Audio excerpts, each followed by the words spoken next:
Halo guys, Indonesia lagi darurat keadilan. Yuk kita tonton. Kalian mau tahu tololnya pemerintah?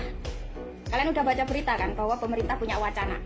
Pemerintah akan merampas tanah yang nganggur selama 2 tahun. Pemerintah juga akan memblokir rekening yang nganggur selama 3 bulan. Tapi ketika mayoritas rakyat Indonesia menganggur, tidak punya pekerjaan selama bertahun-tahun, pemerintah sama sekali tidak bergeming. Lucunya pemerintah sama sekali tidak bertindak. Ketika angka pengangguran di Indonesia itu tinggi, pemerintah bukan sibuk mencari cara untuk mengurangi pengangguran tersebut, bukan. Tapi pemerintah justru sibuk untuk membuat jenis pajak baru. Bayangkan betapa jahatnya pemerintah. Ketika jelas-jelas angka pengangguran di Indonesia itu tinggi, pemerintah justru membuat jenis beban pajak baru yang akan dibebankan kepada mayoritas rakyat Indonesia yang menganggur ini. Dan lebih anehnya tuh begini, ketika jelas-jelas rakyat Indonesia itu mayoritas menganggur, yang artinya pemasukan rakyat Indonesia itu tidak tentu, yang artinya pemasukan yang masuk itu sudah tentu habis untuk kebutuhan sehari-hari, belum tentu masuk ke rekening untuk ditabung. PPATK malah akan memblokir rekening yang selama 3 bulan tidak terpakai.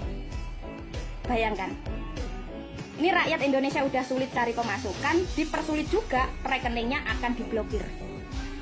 Tolol. Dan saya baru nemu isi berita lagi yang asalnya dari pemerintah, yang isinya nyeleneh, aneh. Seperti contohnya, data BPS menyebutkan pengeluaran rakyat Indonesia mayoritasnya untuk nasi, kopi, dan rokok. Nasi, kopi, dan rokok ini dikategorikan oleh pemerintah sebagai penyebab kenapa orang itu miskin.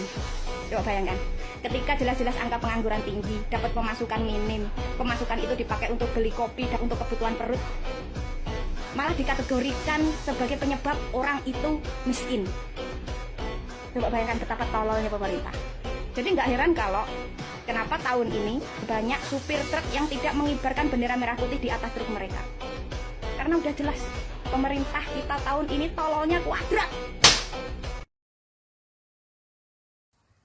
Oke kawan, jadi gimana pendapat dari kawan-kawan ini mengenai kebijakan yang begitu mungkin agak tidak menguntungkan bagi masyarakat yang menengah ke bawah ya. Jadi tolonglah pemerintah mungkin bisa lebih menimbang dan meninjau kebijakan yang sangat tidak menguntungkan bagi rakyat